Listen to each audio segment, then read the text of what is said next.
അവൻ പറയുന്നതും ചെയ്തിടും. ജീവിതം ധന്യമായി. ഇതിന്റെ കൂടെ ചേർത്ത് വെക്കാവുന്ന പഠിക്കേണ്ട വചനമാണ് റോമ 15:16. ടേക്ക് ദ ബെഡ് ഓഫ് റോമ 15:16. ശ്രദ്ധിക്കട്ടെ. റോമ 15:16. ദൈവത്തിന്റെ കൃപ, പറഞ്ഞ ദൈവത്തിന്റെ കൃപ, ദൈവത്തിന്റെ കൃപ എന്നെ വിജാതിയർക്ക് വേണ്ടി യേശുക്രിസ്തുവിന്റെ ശുശ്രൂഷകനാക്കിയിരിക്കുകയാണല്ലോ. Praise the Lord. അപ്പൊ കൃപ എന്താ ചെയ്യണത്? പൗലോസ് അപ്പോസ്തലൻ പറയുന്ന കാര്യമാണിത്. അതായത് ദൈവത്തിന്റെ കൃപ എനിക്ക് ലഭിച്ചിരിക്കുന്നത് എന്തിനാണ്? വിജാതിയർക്ക് വേണ്ടി. Read it again. ദൈവത്തിന്റെ കൃപ എന്നെ വിജാതിയർക്ക് വേണ്ടി യേശുക്രിസ്തുവിന്റെ ശുശ്രൂഷകനാക്കിയിരിക്കുകയാണല്ലോ. ഉടമ്പടി ചെയ്യണത് ഇതാണ്. എന്താണ്? വിജാതിയർക്ക് വേണ്ടി. വിജാതിർ എന്ന് പറയുന്നത് എന്താണ്? സമുദായത്തിൻ്റെ ജാതിയല്ല, മറിച്ച് വിശേഷ വിധിയായി ചെയ്യുന്നത്. കൽപ്പിക്കപ്പെട്ടതിന് ശേഷം അതിനേക്കാൾ ഉപരി ചെയ്യുന്ന ആൾക്കാരാണ് സ്വജാതികളെന്ന് പറയുന്നത്. സ്വർഗത്തിൻ്റെ ജാതികൾ. സ്വജാതികളെന്ന് പറഞ്ഞാൽ ആരാണ്? സ്വന്തം സമുദായത്തിൻ്റെ ജാതിയല്ല, സ്വർഗത്തിൻ്റെ ജാതികൾ. വിജാതികൾ എന്ന് പറഞ്ഞാൽ ആരാണ്? ലോകത്തിൻ്റെ ജാതികൾ. അവരുടെ കാര്യത്തിന് വേണ്ടി മാത്രം അവർ പ്രാർത്ഥനയും ദൈവത്തെ പോലെ ഉപയോഗിക്കുന്നവരാണ്. ഇങ്ങനെ രണ്ടായിട്ട് തിരിക്കുകയാണ്. അപ്പോൾ ഈ വിഷയത്തിൽ നമ്മൾ തീരുമാനമെടുക്കണം. എന്താണ്? ഉടമ്പടിയിലുള്ളവരിൽ നിന്ന് വിശേഷ വിദ്യയായിട്ടാണ് ദൈവം ഉദ്ദേശിക്കുന്നത്. അപ്പോൾ അതിന് എപ്പോഴും നമ്മൾ പ്രാർത്ഥിക്കണം. കർത്താവേ, നീ തന്ന കൃപ കൈമാറ്റത്തിനാണ്. അത് വിശേഷ വിധിയായി ജനങ്ങളിലേക്ക് നിന്നെ കൈമാറാൻ എന്നെ സഹായിക്കണമേ. പ്രാർത്ഥിച്ച്. കർത്താവേ, നീ തന്ന കൃപ സുവിശേഷ കൈമാറ്റത്തിനാണ്.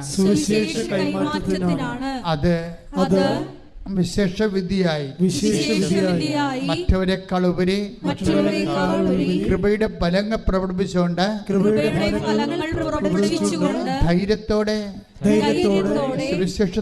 സുവിശേഷത്തിന് ക്രിസ്തുവിന് സാക്ഷ്യമാകാൻ എന്നെ സഹായിക്കണമേ. അപ്പൊ നിങ്ങൾ വിഷയത്തിലേക്ക് തിരിച്ചു വരണം. എന്താ കാര്യം? അതായത് ജ്ഞാനസ്നാനപ്പെടാതെ തന്നെ ഒരാൾക്ക് ക്രിസ്തുവിൻ്റെ സന്ദേശം സ്വീകരിക്കാൻ പറ്റും. അതല്ലേ ഇപ്പം നമ്മൾ ഉടമ്പടിയിലൂടെ കാണുന്നത്. അതിൽ ഞാൻ ആദ്യമേ ഉടമ്പടി ചെയ്തപ്പോൾ തന്നെ ഈശോ പറഞ്ഞു, this is not converting anybody.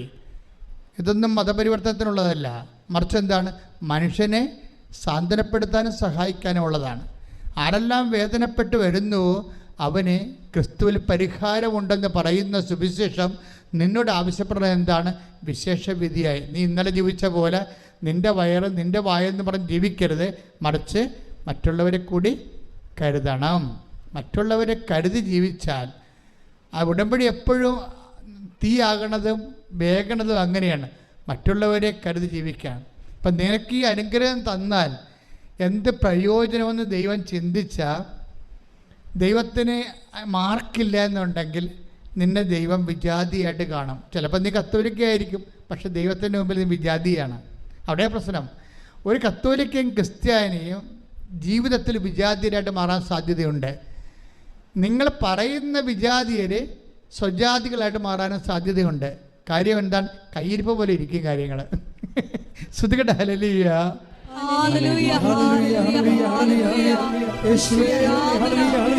സുവിശേഷം സ്വീകരിച്ച് മറ്റുള്ളവർക്ക് കൈമാറുവാൻ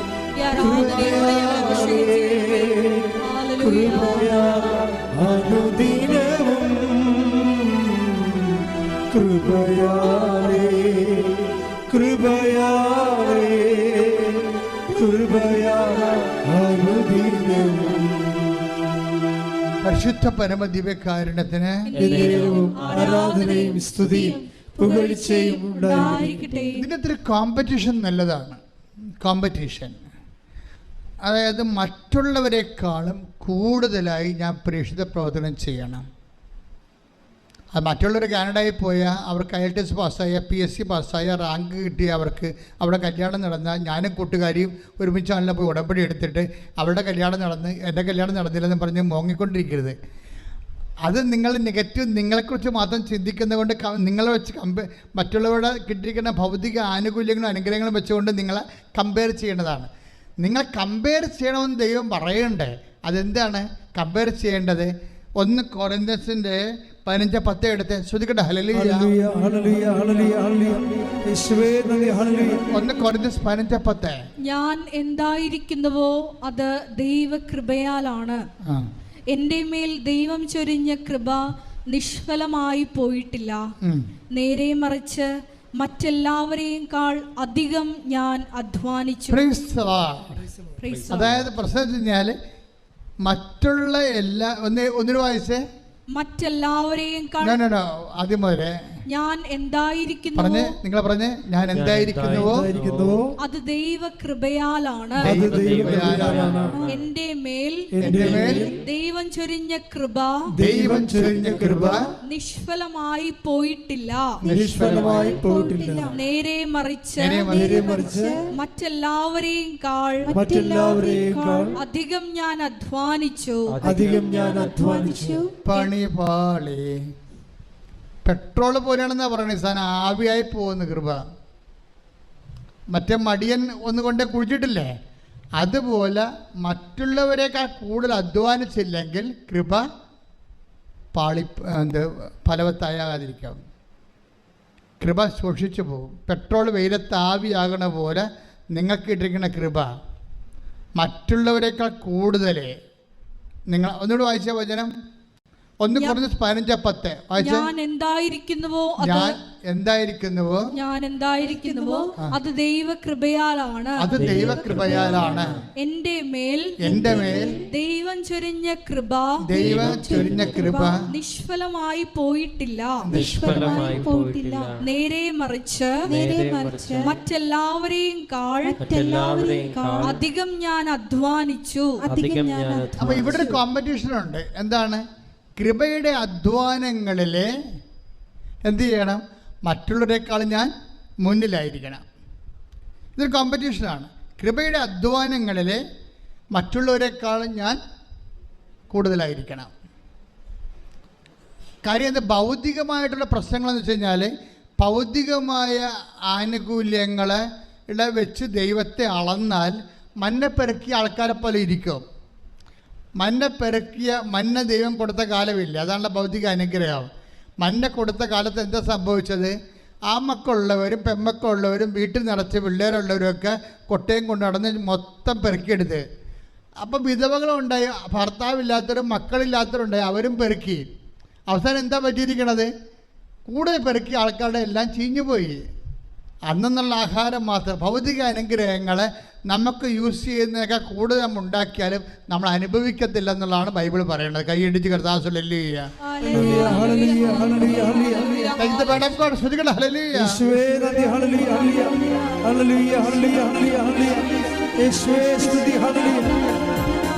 പരിശുദ്ധ പരമത്തിന്റെ കാരണത്തിന് ആരാധനയും സ്തുതിയും പുകഴ്ചയും ഉണ്ടായിരിക്കട്ടെ. വായിച്ചോളൂ. പുറപ്പാട് 16:19-20 തിരുവചനങ്ങൾ. പുറപ്പാട് 16:19-20 വാക്യങ്ങൾ. മോശ അവരോട് പറഞ്ഞു, ആരും അതിൽ നിന്ന് അല്പം പോലും പ്രഭാതത്തിലേക്ക് നീക്കിവെക്കരുത്. എന്നാൽ അവർ മോശയെ അനുസരിച്ചില്ല.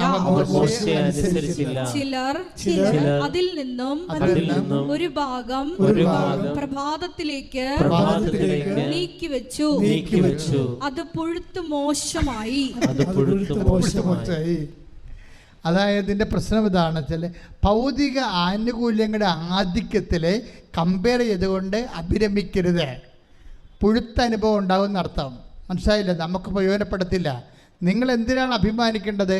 മറ്റുള്ളവരെക്കാൾ കൂടുതലായി ഞാൻ അധ്വാനിച്ചു. ഞാനല്ല, എന്നിലുള്ള ദൈവകൃപ. നിത്യത വരെ നിലനിൽക്കണ അധ്വാനം എന്ന് പറയണത് ഫലമെന്ന് പറഞ്ഞ കൃപയുടെ അധ്വാനമാണ്. നമ്മളിവിടെ എന്നാ ഉണ്ടാക്കിയാലും അവസാനം ഒന്നും ഉണ്ടാകത്തില്ല. നമുക്കറിയാം അല്ലേ? നമ്മൾ 0 ആയിട്ട് പോവുകയും ചെയ്യും. നമ്മൾ ഉണ്ടാക്കി വെച്ച് മക്കളാം മരുമക്കളെയൊക്കെ തമ്മിൽ തല്ലുകയും അവർ കോടതി കയറുകയും നിങ്ങളുടെ കാലശേഷം അവർ നിങ്ങളെപ്പോലും വരുത്ത ദൂരക്കളയും. ഈ പിശാച് നേരത്തെ വിൽപ്പത്രം എഴുതി വെച്ചെങ്കിൽ ഈ ഇടി ഞങ്ങൾ ഉണ്ടാക്കേണ്ടതില്ല എന്ന് പറഞ്ഞിട്ട് അമ്മനെ പിശാചെന്ന് വിളിക്കുകയും ചെയ്യും. എല്ലാം പൊഴുത്തു പോകും. തമസല്ല. എത്ര കോടതിയാണ് കേസ് കിടക്കണം അപ്പനും അമ്മയുടെ കാലം. നിങ്ങളിങ്ങനെ ഇടി വെച്ചുണ്ടാക്കും. ഉണ്ടാക്കിയിട്ട് ഇത് അവസാനം നിങ്ങളുടെ കാലം കഴിയുമ്പോൾ ഇത് ക്ലാരിഫൈ ചെയ്തില്ല, ഇനി വിൽപ്പത്രം എഴുതിയെന്ന് വെച്ചോ. ഇവിടെ എന്തുമാത്രം കേസാണ് വരണത്. അപ്പൻ വിൽപ്പത്രം എഴുതി, അമ്മ വിൽപ്പത്രം എഴുതി എന്ന് പറഞ്ഞുകൊണ്ട് വിൽപ്പത്രത്തിനെതിരെ കേസ് കൊടുത്തിട്ടുണ്ട്. എന്നിട്ട് ഇവർ തമ്മിൽ മിണ്ടാണ്ടിരിക്കുകയാണ്. അപ്പോൾ ഭൂമിയുടെ കാലത്ത്, ആയുസിൻ്റെ കാലത്ത് ഇവരുണ്ടാക്കിയതെല്ലാം ഇപ്പോൾ മക്കൾ തമ്മിൽ തല്ലാനും കോടതി കയറാനും വക്കീൽമാർക്കും ജഡ്ജിമാർക്കും കൊടുക്കാനായില്ലേ. ഇതാണ് പക്ഷേ പുഴുത്തു പോയെന്ന് പറഞ്ഞ കാര്യം ഇതാണ്. നിങ്ങൾക്ക് പറഞ്ഞപ്പോൾ ആദ്യം മനസ്സിലായില്ല, പുഴുത്തു പോകും. അതുകൊണ്ട് ദൈവത്തെ മുൻനിർത്തിക്കൊണ്ട്, സ്വർഗത്തിനെ മുൻനിർത്തിക്കൊണ്ട് ജീവിക്കുക. പ്രയോറിറ്റി ആൻഡ് പ്രോട്ടോക്കോൾ അതൊരു പ്രധാനപ്പെട്ട വിഷയമാണ്. നിങ്ങൾ എന്തിനാണ് നിങ്ങളുടെ what is your spiritual protocol, what is your priority, നിങ്ങളുടെ മുൻഗണന എന്തിനാണ്? ഈ മുൻഗണനയിൽ എന്താ പ്രശ്നം വെച്ചാൽ ദൈവം പറയും, ആദ്യം നിങ്ങൾ എന്തിനു മുൻഗണന കൊടുക്കണം? ആ ദൈവരാജ്യത്തിന്. ബാക്കിയുള്ളത് പ്രോട്ടോക്കോൾ എന്താണ്? ഒരു ഹെവൻ, അതായത് കിങ്ഡം ഓഫ് ഹെവൻ്റെ പ്രോട്ടോക്കോൾ ഉണ്ട്. അതിന് നിങ്ങൾക്ക് ഫസ്റ്റ് പ്രയോറിറ്റി കൊടുക്കാൻ ഇടയായ നിങ്ങൾ ശരിയാകും, ഉടമ്പടി ഓക്കെ ആവും. കിങ്ഡം ഓഫ് ഗോഡിൻ്റെ പ്രോട്ടോക്കോള്. ഇപ്പോഴത്തെ പ്രോട്ടോക്കോളിൽ ഞാൻ കുവൈറ്റിൽ ജനിപ്പിച്ചപ്പോൾ ഞാൻ അവരോട് പറഞ്ഞു, നിങ്ങളുടെ സെറ്റിങ്സ് തെറ്റിക്കിടക്കുകയാണെന്ന് പറഞ്ഞു. ഞാൻ ഇന്ന് ഓർക്കുന്നുണ്ട്. എന്താ കാര്യം വെച്ച് കഴിഞ്ഞാൽ ഇവിടെ പ്രോട്ടോക്കോൾ തെറ്റിയിരിക്കുകയാണ്. അവർ പലരും ദൈവരാജ്യത്തിന് വേണ്ടിയല്ല ജീവിക്കണം, ലോകരാജ്യത്തിന് വേണ്ടിയാണ്. അതാണ് പ്രശ്നം. മറ്റുള്ളവരെക്കാൾ, അങ്കിളിനേക്കാൾ, ആൻറ്റിയേക്കാൾ, നാട്ടിലുള്ളവരെക്കാൾ, അയൽവാസിയേക്കാൾ ഞാൻ മെച്ചമായിരിക്കണമെന്ന് വിചാരിച്ചുകൊണ്ട് ഞാൻ അതിന് ദൈവത്തെ വരെ ഉടമ്പടി ചെയ്തുകൊണ്ട് വരുതി വരുത്താൻ വേണ്ടിയുള്ള അവസാന അന്ത്യ പോരാട്ടത്തിലെ ജഡിക മനുഷ്യൻ്റെ അഭ്യാസങ്ങൾ ഭയങ്കരമാണ്. അതുകൊണ്ടാണ് പറയണത്, എന്താ പ്രശ്നം വെച്ച് കഴിഞ്ഞാൽ നിങ്ങൾ ആദ്യം ചെയ്യുമ്പോഴേ പ്രോട്ടോക്കോൾ 6:33 പ്രോട്ടോക്കോൾ എന്താണ്? മത്തായി ശ്രീകാരുടെ സുവിശേഷം വായിച്ചോളൂ. നിങ്ങൾ ആദ്യം അവിടുത്തെ രാജ്യവും പറഞ്ഞ്, നിങ്ങൾ ആദ്യം അവിടുത്തെ രാജ്യവും അതിന്റെ നീതിയും കുറിച്ച് അന്വേഷിക്കുക. ബാക്കിയുള്ളത് അതായത് എന്താ? ടെമ്പറാലിറ്റീസ്, നമുക്ക് ഭൗതികമായ ആവശ്യങ്ങൾ, അതെന്താണ്? അതെല്ലാം ചേർത്ത് നൽകും. അപ്പോൾ നമ്മളെന്താ സംഭവിച്ചിരിക്കുന്നത് വെച്ച് കഴിഞ്ഞാൽ ദൈവം കൊടുക്കുന്ന ഓരോ പ്രോട്ടോക്കോളും പ്രയോറിറ്റിയും ഉണ്ട്. പക്ഷെ ജഡിക മനുഷ്യന് ഇത് ബോധ്യപ്പെടത്തില്ല. അതുകൊണ്ട് അവനെപ്പോഴും വയറിൻ്റെ പ്രശ്നത്തിന് പ്രാധാന്യം കൊടുത്തുകൊണ്ടിരിക്കും, ജീവിത പ്രശ്നത്തിന് പ്രാധാന്യം കൊടുത്തുകൊണ്ടിരിക്കും. ജീവിത പ്രശ്നത്തിന് പ്രാധാന്യം കൊടുക്കണമെന്നുണ്ടെങ്കിൽ ഇപ്പോൾ ഈ ദിവസങ്ങളിലൊരു സാക്ഷ്യം ഉണ്ടായിരുന്നു. എന്താണ്? സിനി, പത്തനംതിട്ട ഒരു സാക്ഷ്യമുണ്ട്. സിനിയുടെ കുറേ കാര്യങ്ങളുണ്ട്. പക്ഷേ സിനിയുടെ കാര്യങ്ങളെല്ലാം കർത്താവ് അച്ചിട്ട പോലെ ചെയ്യും. സിനി ഒരു നോൺ ക്രിസ്ത്യനാണ്, ക്രൈസ്തവയല്ല. സിനി ഭർത്താവും കൂടി ഒന്ന് ഉടമ്പടി ചെയ്തിരിക്കുന്നത്, സാക്ഷ്യം പറഞ്ഞിരിക്കുന്നത് ഒരുമിച്ചാണ്. സിനി എന്താ ചെയ്തിരിക്കണത്? ആദ്യം നിയോഗത്തിൽ വെച്ചിരിക്കണത് എന്താണെന്ന് അറിയാമോ? കർത്താവേ, എന്താ കർത്താവേ, നിത്യതയിൽ എനിക്ക് ഈശോടൊപ്പം ആകാൻ ഇടയാക്കണമേ. ഒന്ന് ചിന്തിച്ച, ഒരു കത്തോലിക്കൻ പോലും വെക്കാത്ത സാധനമാണ്. ഇവിടെ ഒരു പ്രശ്നം, ആരാണ് വിജാതിയർ, ആരാണ് സ്വജാതിയർ നമുക്കറിയത്തില്ല. സിനിയുടെ സാക്ഷി നിങ്ങൾ കേട്ടാൽ മനസ്സിലാകും. ഭർത്താവും ഭാര്യയും കൂടി ഒന്നാണ് പറയണത്, പത്തനംതിട്ടയെന്ന്. എന്താ പറയണത്? ആദ്യത്തെ ഉടമ്പടിയിലെ ഫസ്റ്റ് നിയോഗം എന്താണ്? കർത്താവേ, നിത്യതയിൽ ഈശോൻ്റെ ഒപ്പം ആകാൻ എന്നെ സഹായിക്കണമേ. അത് കഴിഞ്ഞിട്ടാണ് ബാക്കിയുള്ളത്. പ്രോട്ടോക്കോൾ അതാണ്. അതിനാണ് പ്രയോറിറ്റി എന്ന് പറയണത്. ഇതുപോലെ ഒരു പാരഡൈം ഷിഫ്റ്റ്, ഒരു തലമറിച്ചിലുണ്ടായിക്കഴിഞ്ഞാൽ തീർച്ചയായിട്ടും എൻ്റെ മക്കളുടെ ഉടമ്പടി കത്തും. പ്രാർത്ഥിക്കുക. കർത്താവായ ദൈവമേ, ഉടമ്പടിയുടെ മുൻഗണനകളെ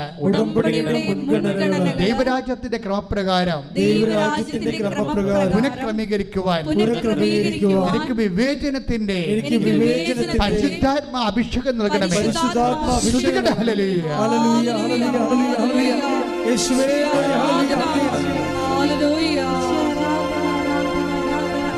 പരിശുദ്ധാത്മാവേ,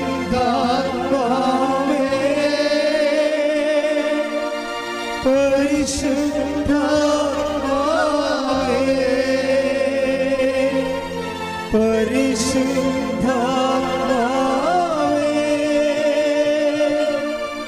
പരിശുദ്ധാത്മാവേ,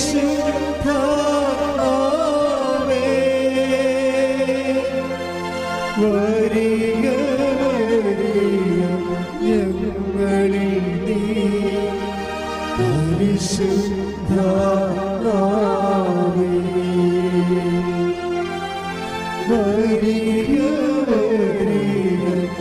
ഞങ്ങളിൽ നീ പരിശുദ്ധാത്മാവേ. നഥാനിയേലിനെ കണ്ട കഥ അറിയാമല്ലോ. നഥാനിയേൽ, പീലിപ്പോസ് നാഥാനിയേലിനെ കണ്ടിട്ട് പീലിപ്പോസ് അപ്പോസ്തലൻ നഥാനിയേലിനെ കർത്താവിൻ്റെ അടുത്തേക്ക് വിളിച്ചുകൊണ്ട് വരുമ്പോൾ നഥാനിയേലോട് ഈശോ പറയുന്നൊരു വാക്കുണ്ട്. എന്താ നഥാനിയേലോട് പറയണത്? ഇതാ നിഷ്കപടനായ ഒരു യഥാർത്ഥ ഇസ്രായേൽക്കാരൻ. അതെ, നഥാനിയേലിൻ്റെ ആന്തരിക സത്യങ്ങളെ ഈശോ സ്കാൻ ചെയ്ത് പറയുകയാണ്. തുടങ്ങിയപ്പോൾ തന്നെ ഇയാൾ അടുത്ത് വന്നപ്പോൾ തന്നെ സ്കാനിങ് തുടങ്ങി. ഇതൊരു അപകട മേഖലയാണ്. നീ അടുത്ത് വരുമ്പോൾ തന്നെ നീ ആരാണെന്ന് കർത്താവ് പറഞ്ഞുകൊണ്ടിരിക്കും. കപടനാണെങ്കിൽ കപടനാണെന്ന് പറയും, നിനക്കുടമ്പടി പറ്റത്തില്ലെന്ന് പറയും. നിഷ്കപടനാണെങ്കിൽ അത് ഈശോ ഹൈലൈറ്റ് ചെയ്യും. നാഥാനിൽ അടുത്ത് വന്നപ്പോൾ എന്താ പറയണത്? ഇതാ നിഷ്കപടനായ ഒരു യഥാർത്ഥ ഇസ്രയേലിയൻ. അപ്പോൾ അവിടെയും ഒരു പ്രശ്നമുണ്ട്. യഥാർത്ഥ ഇസ്രയേൽക്കാരുമുണ്ട്, അയാഥാർത്ഥ്യമായ ആൾക്കാരുമുണ്ട്. അപ്പോഴേ നാഥാനിയേൽ ഈശോയോട് ചോദിക്കും, റബ്ബി നീ എന്നെ എങ്ങനെ അറിഞ്ഞു എന്ന് ചോദിക്കും. അപ്പോൾ ഈശോ പറയുന്ന വാക്കുണ്ട്. എന്താണ് പറയുന്നത്? നീ അത്തിവൃക്ഷത്തിൻ്റെ പീലിപ്പോസ് നിന്നെ കാണുന്നതിന് മുമ്പ് നീ അത്തിവൃക്ഷത്തിൻ്റെ ചുവട്ടിലായിരുന്നപ്പോൾ ഞാൻ നിന്നെ കണ്ടു. അപ്പോൾ പീലിപ്പോസ് നിന്നെ കാണുന്നതിന് മുമ്പ് ഞാൻ നിന്നെ കണ്ടുവെന്നാണ്. ഇത് ചുമ്മാ കളിയല്ല. നീ വിശ്വാസത്തിലൂടെ ഇപ്പം ക്രിസ്ത്യൻ മാതാപിതാക്കളും ജനിച്ചാലും ക്രിസ്ത്യാനി ആയാലും അല്ലെങ്കിൽ കർത്താവിനെ ജീവിത സമ്മർദ്ദങ്ങളിൽ ദൈവത്തെ തേടി വന്നപ്പോഴേ അനുഭവങ്ങൾ കൊണ്ട് നീ കർത്താവിൽ വിശ്വസിച്ചാലും ആരെങ്കിലും മുഖേനയാണെങ്കിലും കർത്താവ് പറയും, ആരെയും മുഖേനയല്ല, പീലിപ്പോസ് മുഖേനയല്ല, ഞാനാണ് നിന്നെ കണ്ടതും വിളിച്ചതും. അത് ഭയങ്കര വിളിയല്ലേ? കൈയടിച്ച് ശ്രദ്ധിക്കട്ടെ.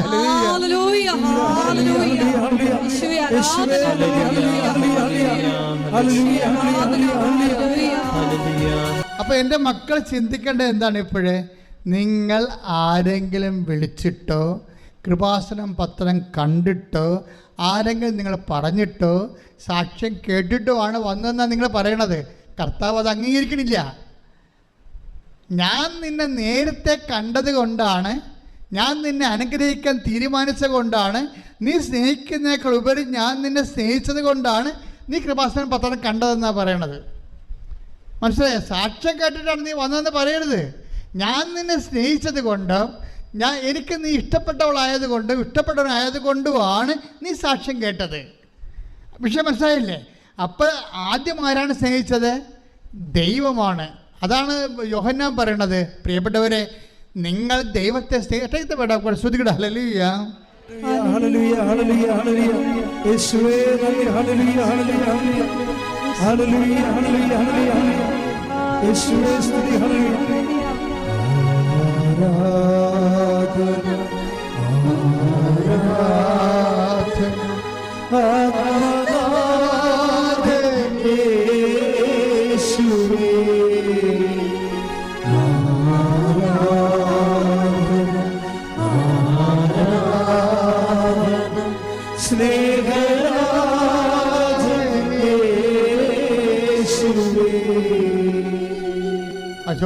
ഒന്ന്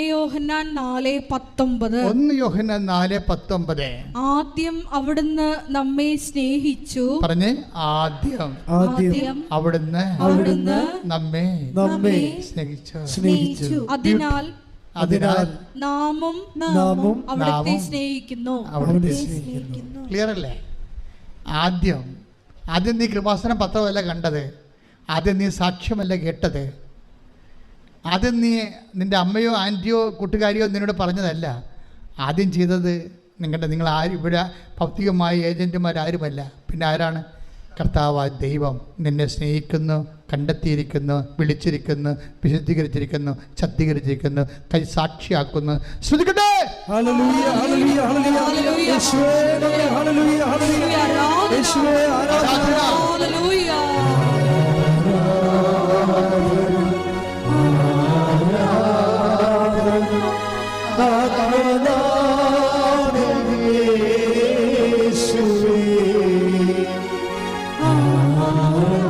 പെരുവെള്ളത്തിന് ഇരച്ചു പോലെ, കടലിരമ്പും പോലെ, കടലിരമ്പും പോലെ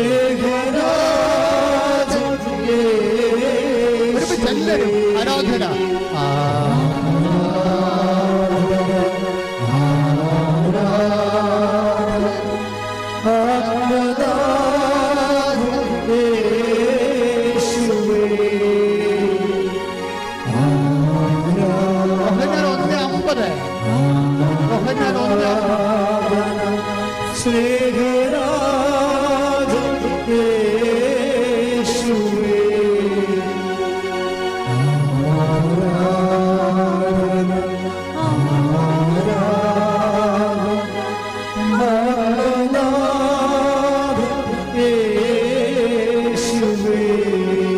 ഇതിനോട് ചേർന്ന് പോകുന്ന വചനമാണ് യോഹന്നാൻ 1:50. യോഹന്നാൻ 1:50. യേശു പറഞ്ഞു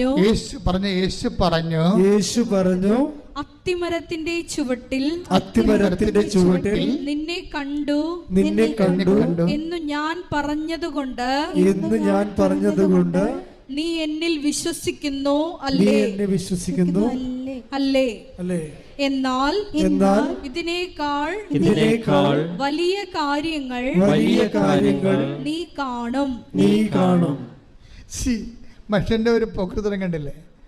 ഇതാണ്. അതായത് ഈ മനുഷ്യൻ, ഈ നാഥാനിയൽ എന്ന് പറഞ്ഞ ആള് ദൈവത്തിൽ വിശ്വസിക്കുന്നത് എന്താണ്?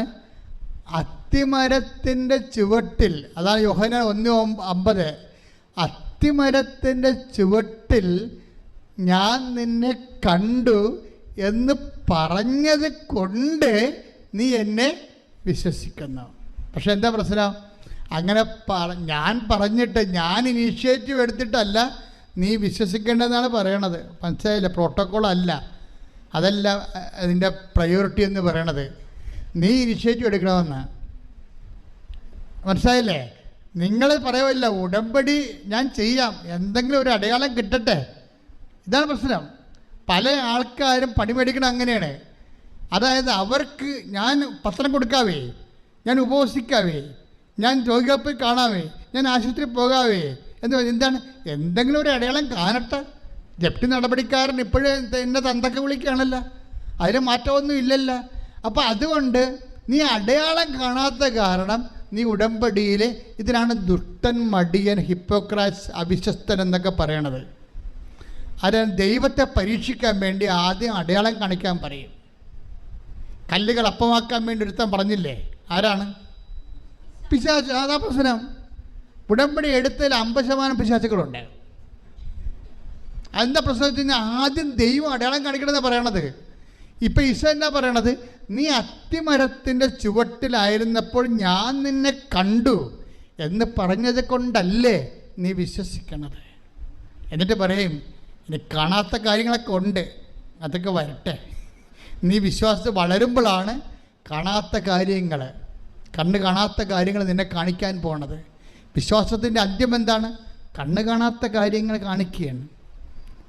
കണ്ണ് കാണുന്ന കാര്യങ്ങൾക്ക് വേണ്ടി നീ ദൈവത്തിനെ കൈയും കാര്യം കെട്ടാൻ നോക്കുമ്പോഴേ കണ്ണ് കാണാത്ത കാര്യങ്ങളെക്കുറിച്ച് ദൈവത്തിൻ്റെ വാഗ്ദാനങ്ങൾ നൽകുന്നത് വിശ്വാസമാണ്. ആ വിശ്വാസം നിനക്ക് നൽകുന്നത് ആരാണ്? സുവിശേഷമാണ്. ആ സുവിശേഷം നീ സ്വീകരിക്കണമെങ്കിൽ എന്ത് ചെയ്യണം? അനുതപിക്കണം. അതുകൊണ്ട് മർക്കോസ് 1:15 പറയണത് എന്താണ്?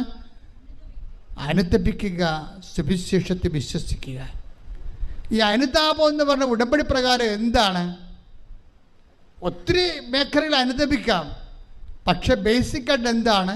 സ്വജാത്യ വിജാത്യ മാറ്റമാണ് ശരിക്കും അനുതാപം.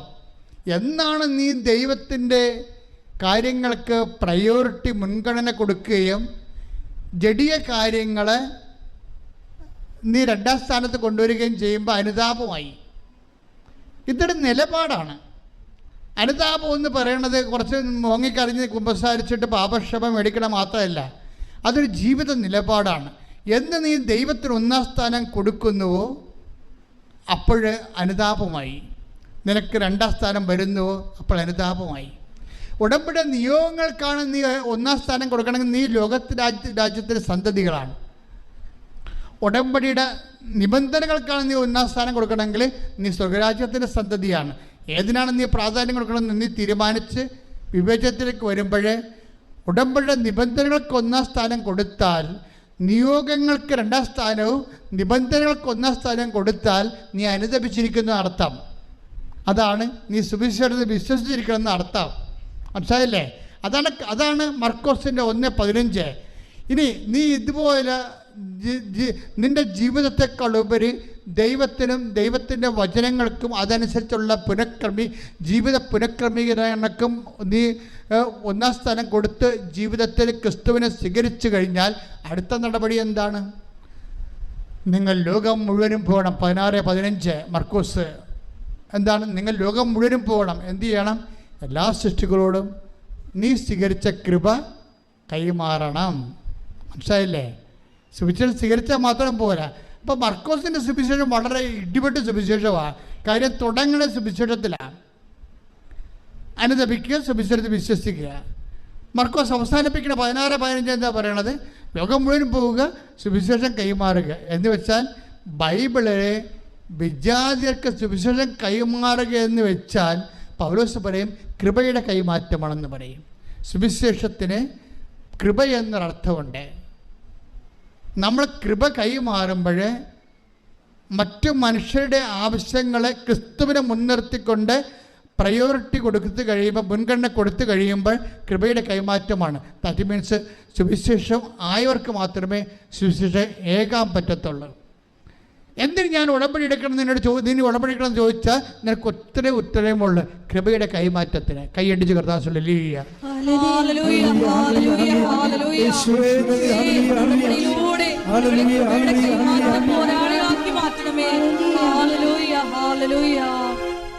ഇതിനെല്ലാം വരുന്നൊരു പ്രശ്നം വെച്ച് കഴിഞ്ഞാൽ ഇപ്പം എൻ്റെ മക്കൾ ശ്രദ്ധിക്കേണ്ട ഒരു വിഷയം, അതായത് ഫിലിപ്പിയർ 3:20 എടുത്ത് ശ്രദ്ധിക്കട്ടെ. ഹല്ലേലൂയ.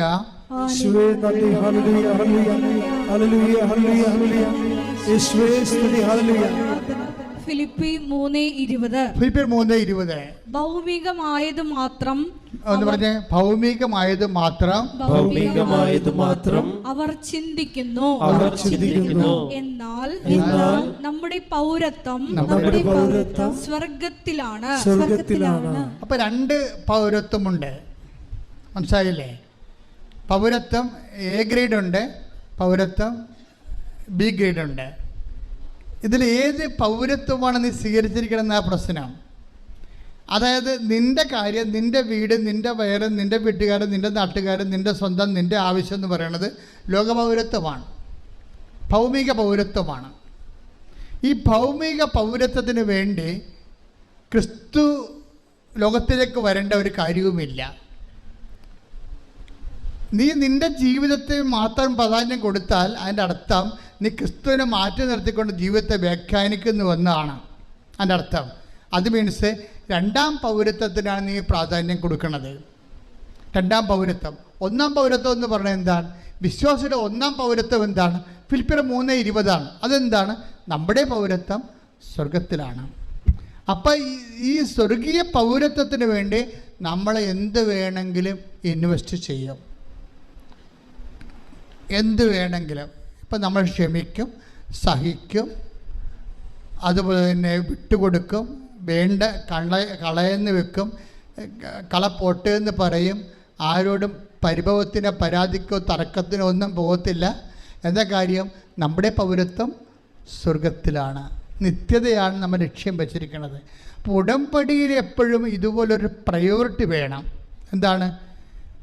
നിത്യത ഉന്നം വെച്ചുകൊണ്ടും മുൻഗണന കൊടുത്തുകൊണ്ടും ഉടമ്പടിയെ സമീപിച്ചാൽ ടൈം ഷോർട്ടറിങ് നടക്കും, നോട്ട് ബൈ മെറിറ്റ് നടക്കും, പ്രസൻസ് ഉണ്ടാകും. കാര്യം നിങ്ങൾക്കറിയാമല്ലോ, നിത്യത ആഗ്രഹിക്കാത്ത ഒരു മനുഷ്യൻ്റെ കൂടെ ദൈവം എന്തിനാണ് സാന്നിധ്യം നടക്കണത്? ഒരാവശ്യമില്ല. പക്ഷെ നിത്യതയിൽ ദൈവത്തിൻ്റെ കൂടെ നീ ഉണ്ടായിരിക്കാൻ വേണ്ടി നീ അധ്വാനിക്കുകയാണെങ്കിൽ ദൈവം ഭൂമിയിൽ സ്വർഗം സൃഷ്ടിച്ചുകൊണ്ട് തൻ്റെ സാന്നിധ്യം നിൻ്റെ കൂടെയാക്കും. ഉടമ്പടി ഏറ്റവും വലിയ വാഗ്ദാനം എന്താണ്?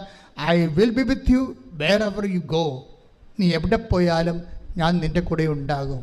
അപ്പോൾ ഓരോ ഉടമ്പടി പോലെ ഇതുപോലെ കൃത്യമായിട്ട് ദൈവസാന്നിധ്യം ജീവിതത്തിൻ്റെ വ്യത്യസ്തമായ വിചിത്രമായ അപൂർവ മണ്ഡലങ്ങളിൽ പോലും സംലഭ്യമാക്കുന്ന ഒരു സംവിധാനം ഇന്ന് വരെ ആധ്യാത്മിക ഒരു ലോകത്തുമില്ല. അതുകൊണ്ട് തന്നെ ദൈവത്തിലെ ഉടമ്പടി എടുക്കുന്നവരെ ദൈവത്തിൻ്റെ സാന്നിധ്യത്തിന് അവകാശികളാകുന്നു, അർഹരാകുന്നു. ഈ ഒരു നടപടിക്രമങ്ങളിലൂടെ പുരോഗമിച്ചുകൊണ്ട് നീ മുന്തിയ നിലവാരമുള്ള സ്വർഗരാജ്യത്തിൻ്റെ പ്രജയായി മാറാൻ കർത്താവ് നിന്നെ അഭിഷേകം ചെയ്യട്ടെ. ശ്രദ്ധിക്കട്ടെ.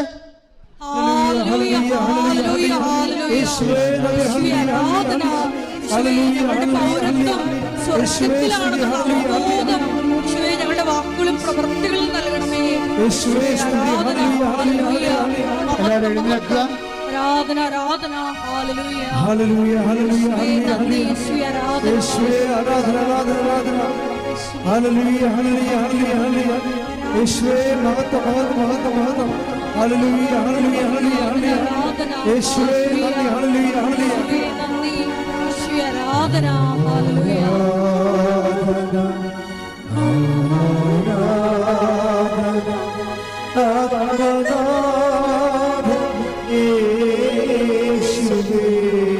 നമുക്ക് അഭിഷേകം കിട്ടുന്ന ഒരു ദിവ്യകാരുണ്യ ഗാനം ആലപിക്കാം. ശ്രദ്ധിക്കട്ടെ. ഹല്ലേലൂയ ഹല്ലേലൂയ ഹല്ലേലൂയ ഹല്ലേലൂയ യേശുവേ നന്ദി. ഹല്ലേലൂയ ഹല്ലേലൂയ ഹല്ലേലൂയ ഹല്ലേലൂയ യേശുവേ നന്ദി. ഹല്ലേലൂയ